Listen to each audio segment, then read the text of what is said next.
Guidance is internal. Ignition sequence starts. 5, 4, 3, 2, 1, 0. All engine running. Liftoff. We have a liftoff.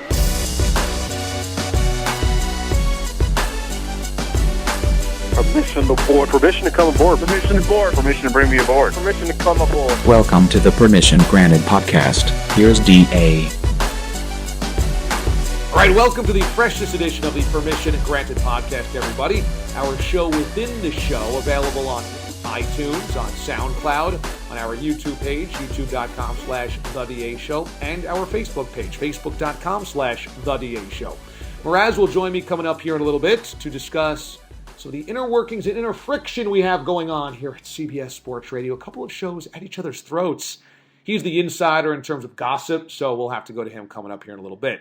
But our guest is going to be a guy by the name of Kenny, who is a main cast member on the television show Gainesville, which airs on CMT, and the season finale is coming up on Thursday night.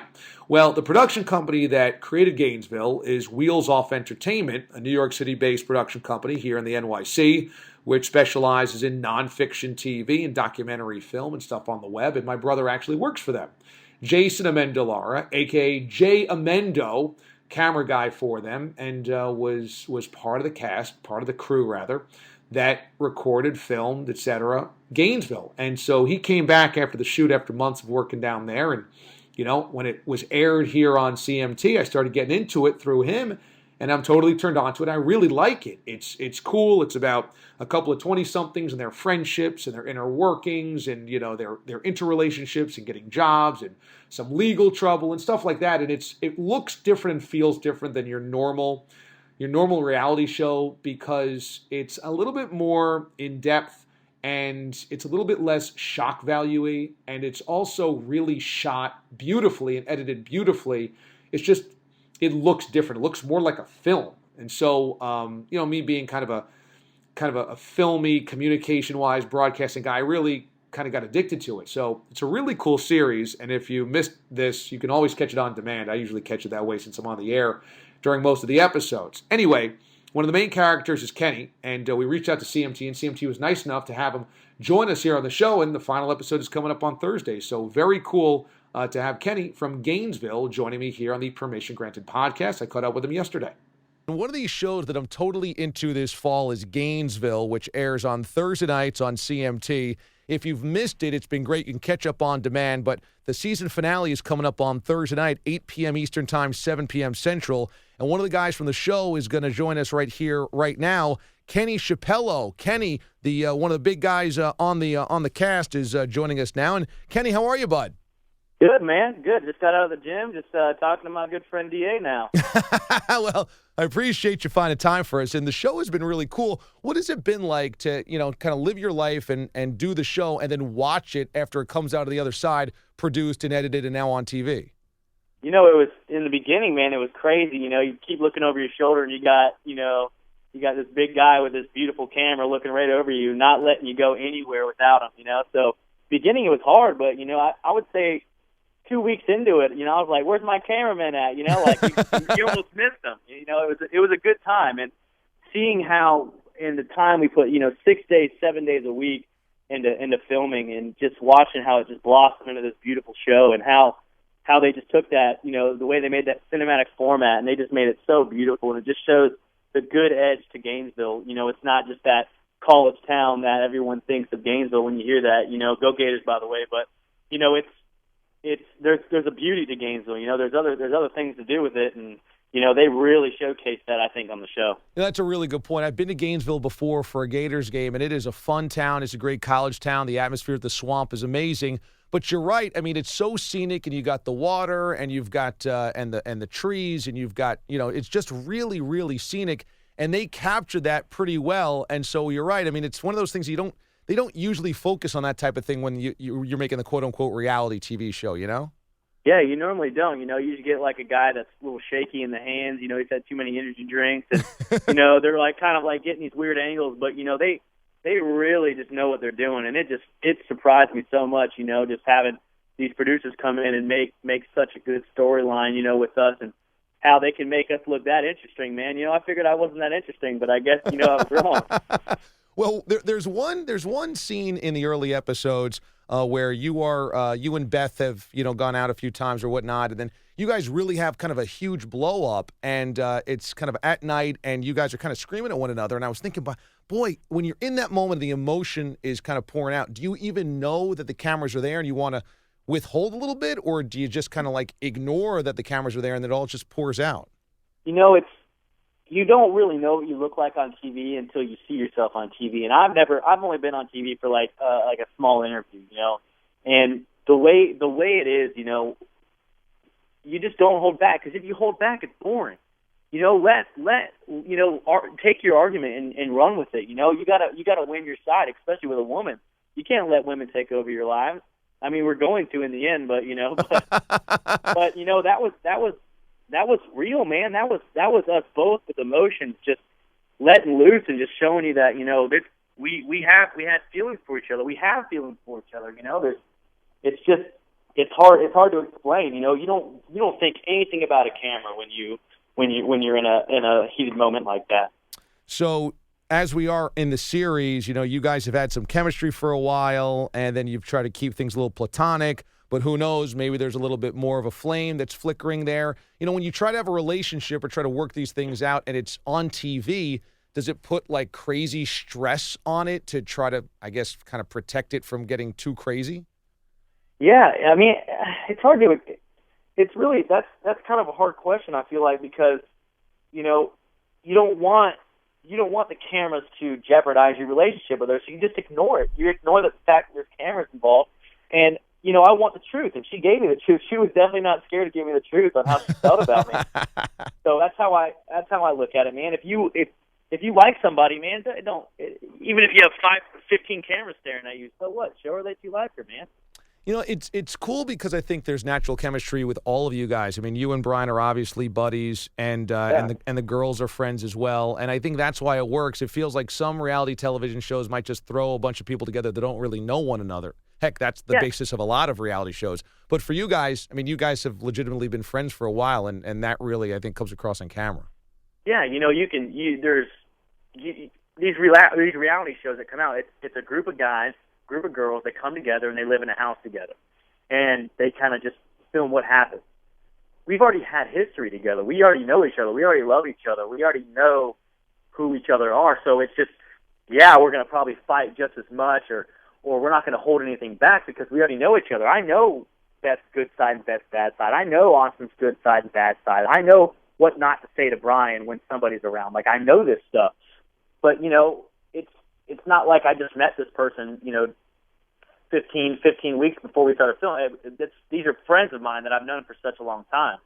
So I think it makes good TV. Like, it's these people that you spend your life with, and now it's just being filmed. So you just don't change. I wouldn't know what to do if I literally just walked into a house with 15 different strangers, and I wouldn't know. I wouldn't be myself, but I can be myself with the people that I'm comfortable around, and that's who they are. Yeah, no doubt. Have you had a chance to see and screen the final episode, or are you waiting like everybody else, like us? Oh, the only thing I've ever seen was before it ever actually aired was the little preview thing, the sneak peeks. I got to see a little bit of that. The little where Cadillac 3 plays Southernality, like that song right there where it plays and it shows us all the characters and stuff. That's the only thing I've seen. When episode 1 came out, I was sitting right with you, man. I was eager to see what came about. Yeah, I didn't see anything. And it's been great, man. It's been really fun, and I don't know if they're going to plan on doing it again next season with you guys, or they got something else planned. But I don't know. I think it's been great, man. I think it's been a lot of fun. I'm sure watching it from your end, it's had to be pretty enjoyable too. Oh, it's crazy fun to watch. I get a couple of my friends to come over and we watch it, and then we have the same ritual. We go out to our favorite bar and we have a couple of drinks and talk about what happened and what's going to happen next, because none of us know. We don't know what these producers did to us. Well, there's a few bars down there in Gainesville where you can have a few drinks and enjoy yourself. So I know you're not light on those. No, they're definitely around. I can tell you that. They're not going anywhere. So I'll tell my brother Jay that you said hello. All right, man. Yeah, that's great, man. Jay's a great guy. So check it out. Gainesville, the season finale is coming up on Thursday on CMT, 8 p.m. Eastern, 7 p.m. Central. You can catch up on all the episodes for your pleasure on demand. Kenny joining us here on the show, Kenny Chappello. Kenny, great stuff, my man. We'll be watching on Thursday night, and thanks again. Yeah, man. Hey, I'll be at Mavericks in the Landings in Jacksonville, Florida, Thursday night for the finale. So if anybody wants to come out to that, I'll be hanging out there and shaking hands. So. All right, right on in Jacksonville. Where's that place again? It's called the Mavericks. Awesome. It's a country bar that's right in the Landings, right dead smack in the Landing. Perfect. All right, right on, man. Well, thanks again. Yeah, definitely, man. Good to talk to you, D.A. All right, joined now by one Sean Mraz. Mraz, how we doing? I'm doing tremendous. How are you? Doing good, man. This was a big week for you booking-wise. You know, I always like in-studio guests, and you were able to pull in a couple of in-studio guests. We had a very funny guy, Joe Santagato, who is kind of a viral sensation, would you say? Yeah, I would say, yeah, I mean, he doesn't want to call himself a sensation, but yeah, I would say a viral sensation is the proper terminology. He's a funny guy. He does a lot of funny videos. And how'd you get turned on to this dude? Actually, my wife and her friends kept watching his videos all the time on the phone. And eventually I had to ask, what the heck are you guys laughing at every week? They would always at the same time every week be texting each other, whether it be a Tuesday or whatever it was, and it will always be his videos. So I started watching him, and I started to think he was pretty funny. And then on top of that, through a couple of videos, found out that he was a Giant fan. So I followed him on Twitter, and there he is, as irrational as me on a Sunday, tweeting away. And I said, you know what? I like this guy. All right, very good. And then also you were able to bring in, and we're going to have Joe's interview coming up in next week's Permission Granted podcast, which will be very funny, very cool. He's a very funny dude. You also had the National Professional Hockey Women's Hockey League. Where did you find these gals? Well, luckily for a PR department who has been very gracious in all our UFC guests in the past, including Dana White, they have been linked with the National Women's Hockey League. And with this league on the startup front, they asked if we'd be interested. And me being a puckhead, as you know, am very interested in all things hockey, male, female. I figured this would be a good endeavor for us to bring the girls down to the studio and before they kick off their inaugural season, check out and see what's cooking. Now, are you serious? You are actually going to watch some women's hockey?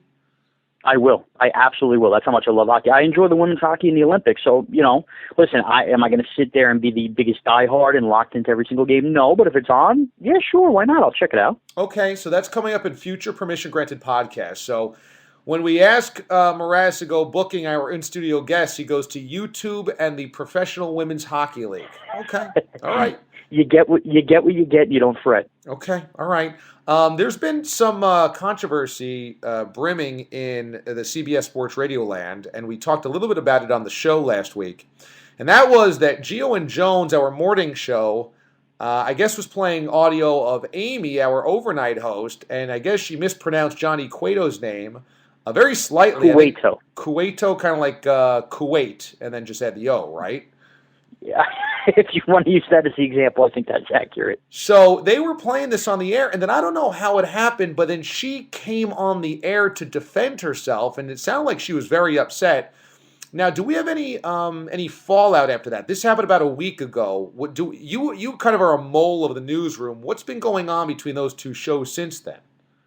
Well, apparently, from what I can gather, I don't want to spoil, but I know people within the ALA After Dark, is that what we're After Hours program? It's JJ After Dark and right. After Hours with Amy Lawrence. I get those confused now, yes, as now I'm finally sleeping on the overnight. Apparently, a few of them are not happy with the situation, more so to the fact that I think their own teammate shouldn't have done what they had done. But that being said, I hear the crossovers with the show have been few and far between. As a matter of fact, I hear that Amy has made it a point to pretty much ignore them and run out of there as fast as they can, and there hasn't been much chitter-chatter at all since the incident. Wait, so who is upset at who behind the scenes? So there are producers of the overnight show that are upset with Gio and Jones for playing that audio? No. I think there are members of Amy's show who are unhappy that she went and called instead of coming back to them the next day and asking them how to handle it and maybe dealing with it off air. Oh, so there are members of the overnight show that wish that she had kind of maybe gone through a bit of a plan, a hand guide with them. Yeah, exactly. A cooling off process followed up by a off-air discussion instead of basically, in sort of ways, embarrassing the show on another show instead of taking it and run with it. Well, so what are the moles saying? What are the moles saying that the Amy show producers would have suggested? Like, did they want to fire back at Gio and Jones? Did they want to ignore it? What was the consensus? Well, the thought process was that they could have, in turn, on their show, had fun with the other show, making fun of them back, and turn it into a very friendly rivalry instead of Amy not cooling off for a second, just blowing up on that show, and then basically the bullets had been wasted at that point and not wasted properly. You know, that's actually a good point. I hadn't thought of it that way. But, yeah, if they would have powwowed and then found out ways to poke fun at Gio and Jones, then it could have been kind of a running gag, which would have benefited both shows. Right, and it would exactly would have benefited. We had learned this technique from you as well, just to have fun with the situation, go back and forth, and that creates for fun radio instead of hostile, irrational radio, which it became. You always got to realize that if any other show is talking about you, any other host is talking about you, it's only a good thing because it just means you're getting more attention and more airtime on a shift that you're normally not being talked about on or you're not on. So, it can only be a benefit. Well, exactly. And my thought process is this. If somebody is going to make fun of me, you, or anybody else on any other show, that's all good and plenty. What that does now is maybe take somebody listening to that show that's making fun of us. Let's say it takes 5 people, and now they say, you know what, I want to hear the next screw-up these idiots make. I'm going to go listen to that show. Well, maybe now 2 of those 5 end up going, you know what, I like this show, and you have 2 new listeners out of something that became kind of an ongoing joke to begin with. Well, I learned this a while ago. Really, when I was on the Sports Hub in Boston, all of the shows cracked back on everybody. I mean, it was like a total frat house, and everybody would make fun of everybody. So the morning show guys, the midday guys, the afternoon guys, and me, everybody was just always making fun of one another. And I realized pretty quickly, because some radio stations don't want you to fight with one another, but other radio stations don't care. And that one in Boston didn't care because what ended up happening was the best thing you could do is either A, laugh at yourself, or B, shoot back. And if you do both, you end up winning, because if you're able to laugh at yourself, the listeners are like, oh, you know what, that's cool, he's got a sense of humor. If you're able to shoot back, they go, oh, that's pretty smart, that's pretty good, like, I like that guy has some stones or whatever. So if you can play a little bit of both, it's perfect. But if you are offended and you don't retaliate, like in terms of like, oh, I'll try to get you back, in a good-hearted way, then you end up just really, everybody ends up losing there. Exactly. So, I mean, this was a situation that definitely could have been handled differently, but nonetheless made airwaves and made our sound check. So, how are the morning show guys handling it? Like, are they now looking for things that Amy will say to play on the air, or are they letting sleeping dogs lie? I think for the moment they're letting sleeping dogs lie, but this isn't the first time they've found a drop of hers, if you will. So I think they're just waiting for the next mistake to be made. They're not going to just pounce on something that isn't there. When something is there, they will surely be right there to fire back again. Speaking of some inner CBS Sports Radio politics, have you noticed that, I'm guessing you have since you're in the newsroom all day, that Samter, Tierney, and Tiki have been on the road doing like multiple Harley-Davidson remotes over the last couple of weeks? Yeah, as a matter of fact, I'm in the newsroom now, and I have CBS Sports Minute duties, and Mike Samter takes care of the minutes before me. And I look to the right, and he's not here again. Apparently, they've flown to St. Louis now. It's becoming a once-a-week thing here. What is going on? It's a big, a world tour that they got going on. I suppose they have a great endorsement deal with them. If a world tour consists of Roanoke, Virginia, St. Louis, and some town outside of Pittsburgh, yeah, that's a world tour. Well, look, I mean, I'm not going to hate on it. I'm sure that there's a great client relationship there, which is awesome. But my question really was, how many wedgies do you think they're giving Samter?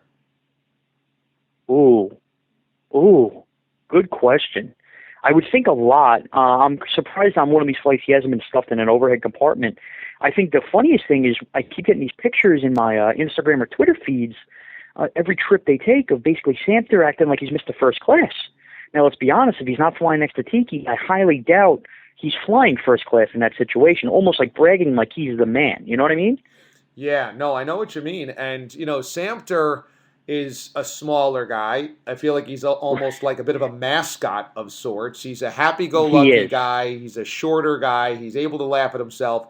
I feel like Tierney and Tiki probably just give him atomic wedgies at all these Harley-Davidson remotes. They just hang him on the wall, and they're like, okay, we'll come back and get you in 3 hours after the show is done. I could definitely see that. Now, I wonder how much, basically I would call bitch work they're making him do on these trips. Like, is he the one having to fetch their drinks? Is he the one having to handle the hotel reservations? Is he becoming the traveling secretary with the deal? Is that kind of part of the hazing they're going with? I would imagine he goes and fetches the food, he fetches the drinks, he goes and gets the Thuzio orders or whatever is going on. I got to imagine he's got to do all that stuff because he's just like the lovable mascot. It'd be really nice if they could get him in like some kind of Tiki and Tierney uniform, maybe with the logo on, kind of look like the Philly Fanatic with a big fuzzy costume on. And I think that would be fun for all the kids coming down to the remotes as well. Yeah, no, I would agree. I think it's worth asking the next time he's around, but he's never in studio, is he? No, it's become once a week for the last month at least. I don't know how much longer this is going to continue. But good for them. Good for him. He's getting out to get experience these different towns and cities. But I can only hope on the way back maybe BT can stuff him in an overhead compartment and be done with it. Yeah, I would love that. I would love to know any of the hazing that they're giving Samter right now because I feel like he would have some great stories. Maybe he should come on the podcast next week to talk about getting hazed. Listen, I'll take that. That's easy booking for me, as you said. Yeah, and you love that. I would absolutely love it. By the way, I love how the portion of this crossover has gone basically like Lock and Four is the insider with the NFL. I'm the insider at CBS Sports Radio's Newsroom. Yeah. Basically breaking it all down. Well, you're kind of like the Minko of CBS Sports Radio.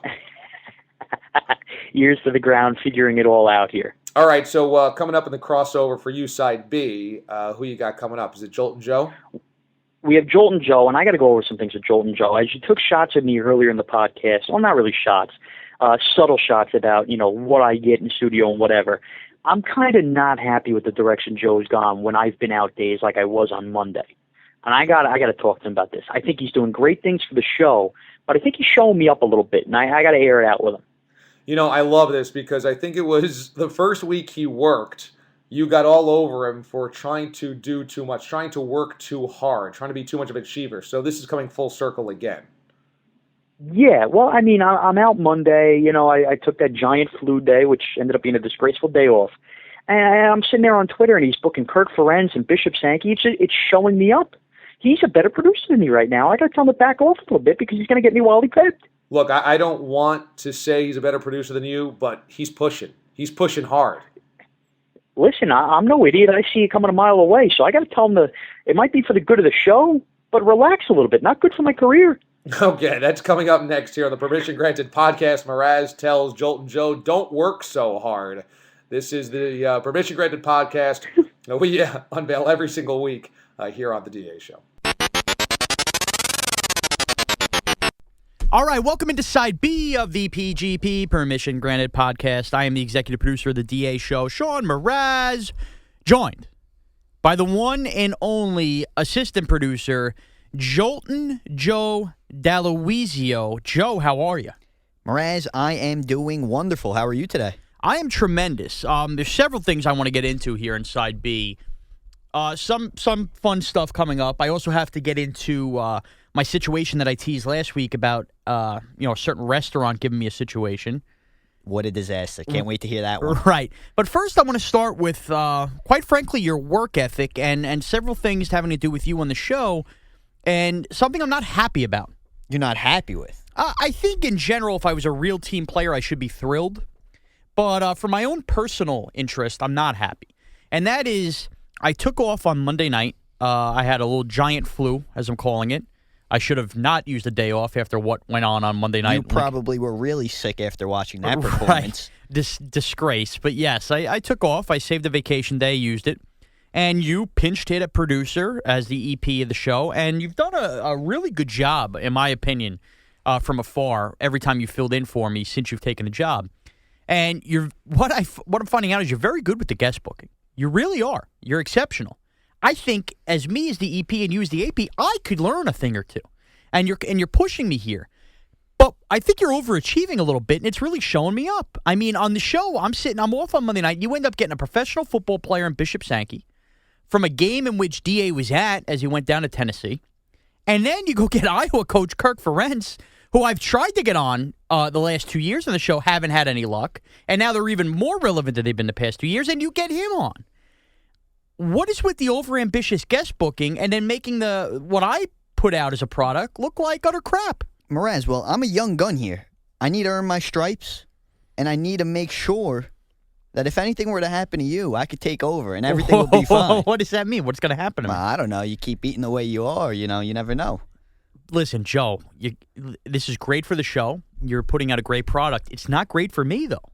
So you're telling me I need to slow it down a little bit? Well, DA's going to listen to this and tell you that absolutely you should not slow it down. And I'm going to tell you from a show standpoint, you should not slow it down. But I'm telling you from a personal standpoint, just slow it down, Joe. Killing me. Last time you filled in, I think you got Julius Thomas. You got these hooks with the NFL players. No, not Julius Thomas. Virgil Green. But you were here. Right. I also got Jake Plummer. That was one. Yeah, Ian but I've gotten Rappaport, Plummer. But you've gotten those guys, too. I mean, hey, I'm lucky. I am working on something else that could be pretty darn big for our show. Can I take the credit? Can I take the bows? Absolutely not. This is no good. You see, this is a real problem. And another problem I have with you is your name. My name? I'm going to flat out tell you your name. Now, as I'm off Monday, I'm sitting there, and I had a couple things in the works for the show and stuff. Even though I'm off as a producer, you still need to kind of be involved via emails and stuff like that because, the rest of the world, whether it's PR departments and other guest booking agencies and stuff that I'm constantly in contact with, well, they don't know that I'm off and I'm not off. So I had to forward you a couple emails because we set some stuff up. As a matter of fact, the guest of the Permission Granted podcast here as we headlined the show Gainesville was in contact there. And I went to forward you the email. And off my phone, I have to, if I go to send an email from a desktop, my saved emails that I send, I could type in the letter J and your email will automatically pop up. That doesn't happen on my phone. So I literally went to type out your name and send an email. The problem is I went to type out what I thought was your full name because that's how CBS usually does their emails, which would be Joseph. And I had called you, 2 hours after I sent the email. You're like, I didn't get an email. And I find out, because it doesn't tell me the email kicks back until today when I get in, that you didn't get that. And I'm wondering, why didn't you get it? And you're telling me your name's not even Joseph. My name is not even Joseph, correct. My real name is Giuseppe. Giuseppe. And you call yourself Joe. But I call myself Joe just because it's so much easier. I mean, let's be real. If you see me, you're like, hey, what's up, Joe? Do you really want to be like, hey, what's up, Giuseppe? That's difficult. You're a fraud. How am I a fraud? Here's the thing. You spell Joe, J-O-E. Okay. You do not spell Joe, G-I-U-E. That makes no sense. How do you spell Giuseppe? Giuseppe. Giuseppe. How do you spell Giuseppe? G-I-U. Okay. S-E-P-P-E. So you're not a Joe. Your name's not even Joe. So what am I? What would I be? Giuseppe. There's no J in the Italian alphabet. Giuseppe. No. Giuseppe. Giuseppe. Joe. You can't be going by Joe. Joe is reserved for Josephs. That's it. But Giuseppe. You're fooling everybody. Joe. And most importantly, you hurt the show's product because I didn't even know you weren't getting my emails. That's not my problem that you can't send emails on your phone. And first of all, it wouldn't be the first time you've emailed me, so you should know my email. I didn't know your email was just a simple Joe. And by the way, the fact that your email you get to put a nickname there and everybody else has to put their full name. Well, ever since I got in here, it's been CBS Joe. Must love you, huh? Well, you got to do what you got to do. Does they even know that's not your real name? Yes, they know that's my real name. That's not my real name. There's something fugazi going on here. I don't like it. I think you're getting one over on the system. Absolutely not. There's nothing to get over here. You're overachieving on guests. You're lying about your name. You're a total fraud and an overachiever, and it's really starting to make me look bad. And it's getting me frustrated. I could tell, but quite frankly, I don't care. Speaking of getting me frustrated, I teased this on last week's podcast. So what kind of person would I be if I didn't pay off this tease? Let's hear it. Now, this involves something I want to talk to you about after I'm done with the story, but October is in full effect here. Okay? Certainly And- feels like right, October out there. especially in the Northeast as the temperatures are changing, the leaves are changing. And with October comes festivities, comes, the pumpkin picking, comes haunted houses, which have been, evolving for the last 15 years or so. It's a fun thing to do, fun date to go on.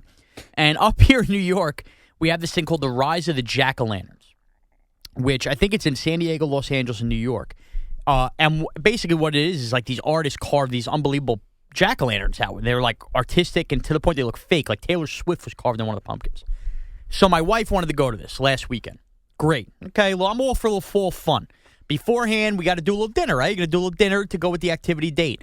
We decide, like true Americans, we're going to go to Outback Steakhouse. Outback Steakhouse, which I had boycotted for 4 years or so because they small the portions and kept the prices, and that doesn't fly with Shawnee Boy. Unacceptable. Have you been to the Outback? I've been to the Outback, and I agree with you 100%. When I was younger, they load up the portions, and that's fine if you want to small in the portions. I get it, food costs, whatever. Don't keep the prices the same because you're fooling nobody, and I wasn't going to have it. I always leave that place hungry. I kid you not. Well, that being said, I'm a sucker because if something my favorite appetizer of all time at any chain restaurant is the Aussie cheese fries at Outback. Now, a lot of places do cheese fries. Nobody does them quite as good as Outback does. It's that side ranch they get. I blush just thinking about it. And I love a good warm pumpernickel with the butter on. So I'm not even going there for the steak now. I'm going there for free bread and the appetizer, right? Okay. We roll into Outback. My long-awaited, return, if you will. The return was here. It was like, going from a franchise that traded you. We all load up on the cheese fries. I kept the pumpernickel bread coming. I order a full rack of ribs, which is really like a 3/4 rack. Cheating on the ribs. The ribs are delicious there. Outback, underrated ribs. I get a little mashed potato with it on the side. Oh, you know what? What didn't you get? How about that? I got baked potato. Wife gets some chicken and shrimp dish. Dessert, we decide we're going to go for the dessert. We're on a date. Let's go. We split the chocolate thunder from down under. Nice brownie, ice cream. And for whatever reason, Outback has like the best whipped cream, too. I don't know, they make like the homemade whipped cream. Everything else might be microwave. They make a heck of a whipped cream. And you know that for a fact that it's homemade? Yeah, I could just taste it. You taste the net. Now, somebody working at Outback is probably going to listen to this and go, you're an idiot. It's ready whipped can back there in the fridge. Something about the whipped cream, it tastes homemade and sounds delicious. Well, anyway, I housed all this down. I'm sitting there on a Saturday night. I'm woofing it down.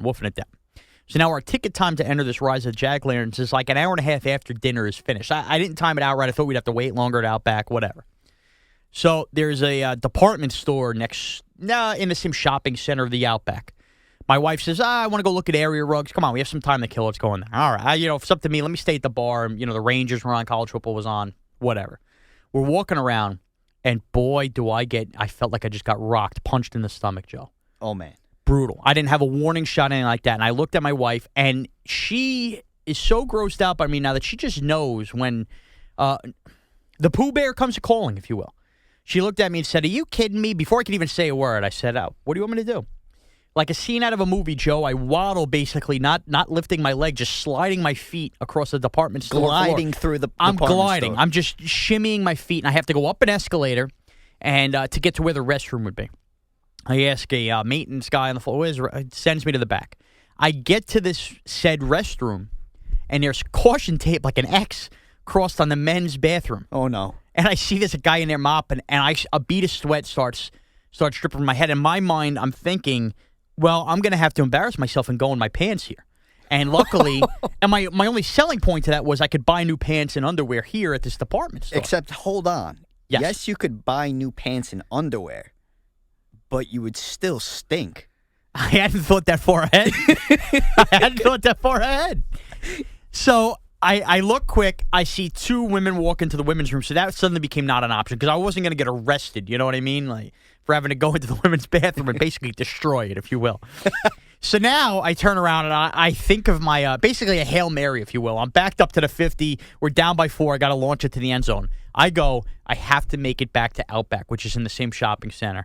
At least I won't feel like I still spent money there, so I won't feel like cheated. I got to go, right?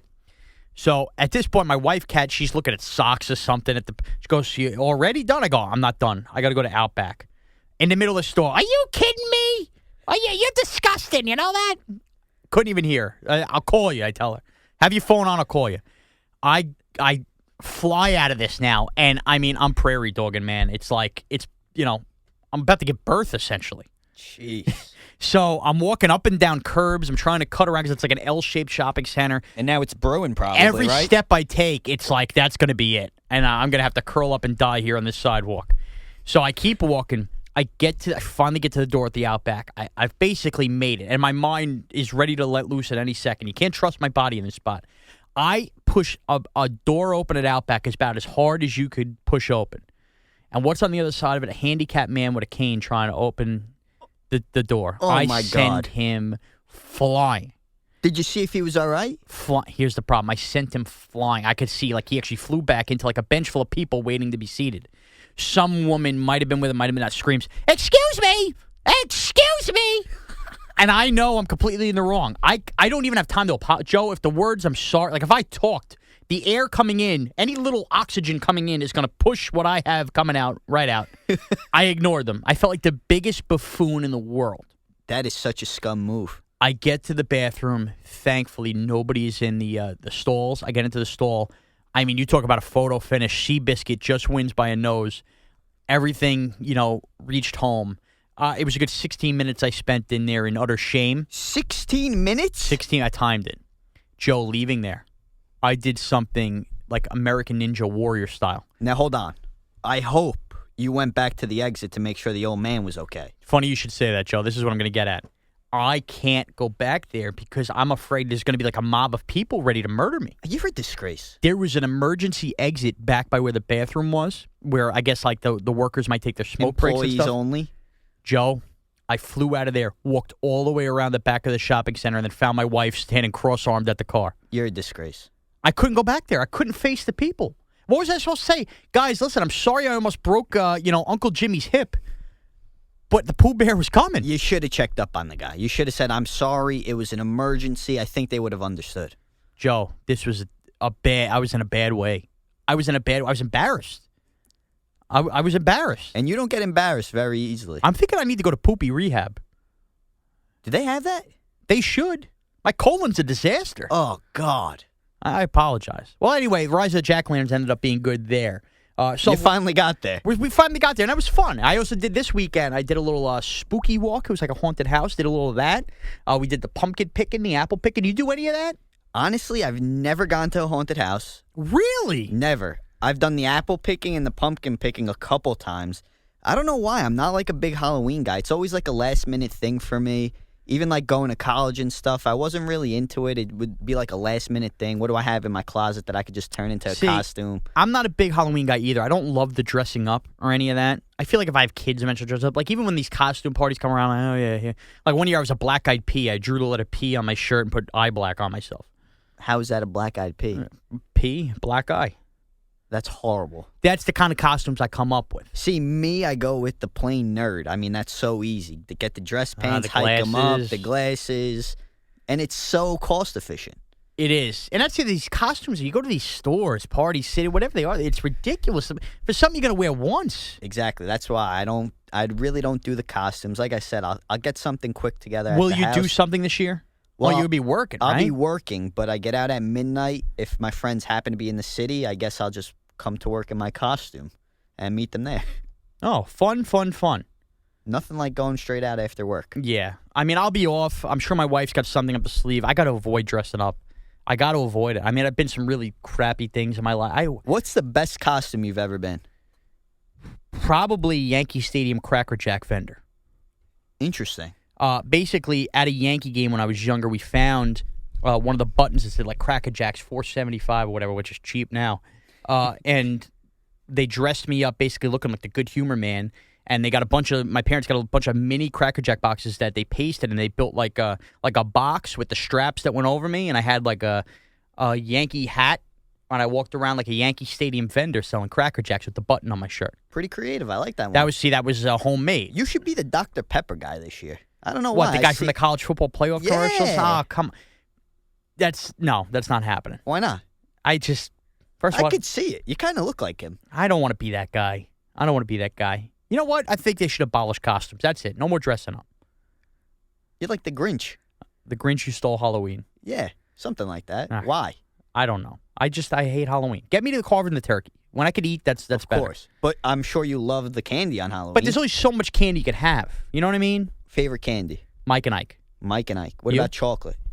I love a Twix. I like nerds. I think nerds we'd consider. So you want to dress as a nerd and eat nerds? No, I wouldn't dress like a nerd. And chocolate, I'd go with a nice Hershey bar. Just a plain Hershey? Yeah, plain Hershey. I also like the Hershey cookie and cream. That's a solid one. And we're going to take the parting shot that everybody takes here.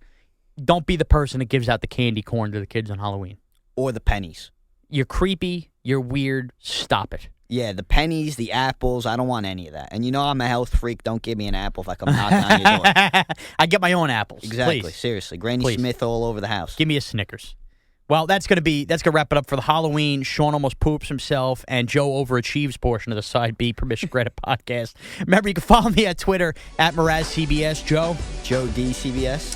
Thank you all for listening. I'm sure you've been enlightened by the last 17 minutes at least. Have a good week, everybody.